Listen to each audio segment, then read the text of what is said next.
Hi friends, நம்ம இப்போ சுக்குப்பால் எப்படி செய்யணும்னு பார்க்கலாம். அதுக்கு 1 கிளாஸ் பச்சரிசி, 1/2 கிளாஸ் உளுந்து, 1 டீஸ்பூன் வெந்தயம், இவ்வளோத்தையும் நல்லாவே 2-3 வாட்டி கழுவி நல்லா ஊற வச்சுக்கோங்க தண்ணி ஊற்றி. அது கூடவே உங்களுக்கு காரத்துக்கு தக்கன சுக்கு சேர்த்துக்கோங்க. வாசனைக்காக 2 ஏலக்காய் சேர்த்துக்கோங்க. அப்புறமா துருவின தேங்காய் 2 கிளாஸ் சேர்த்துக்கோங்க. அது ஊறட்டும்.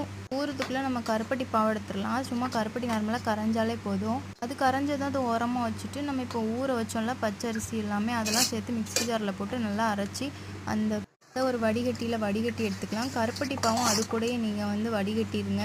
கருப்பட்டியில் சின்ன சின்ன அழுக்கு ஏதாச்சும் இருக்கும், அதனால் அரிச்சே சேர்த்துக்கோங்க. ஒரு பாத்திரத்தில் ஊற்றி அடுப்பை சிம்மில் வச்சு நல்லாவே கிண்டி கொடுங்க. கிண்டி கொடுத்திங்கன்னா அது வெந்ததுக்கப்புறமா இறக்கினா போதும், சுக்குப்பால் ரெடி. இதில் அவ்வளோ சத்து இருக்குது. உடம்பு வலி, கை கால் வலி எல்லாமே கேட்கும். குழந்தைங்களுக்கு கொடுக்குறீங்கன்னா கொஞ்சம் சுக்கு கொஞ்சம் கம்மி பண்ணிக்கோங்க, ஏன்னா கொஞ்சம் காரமாக இருக்கும்ல. மறக்காமல் செஞ்சு பாருங்கள். நம்ம சேனலை சப்ஸ்கிரைப் பண்ணுங்கள்.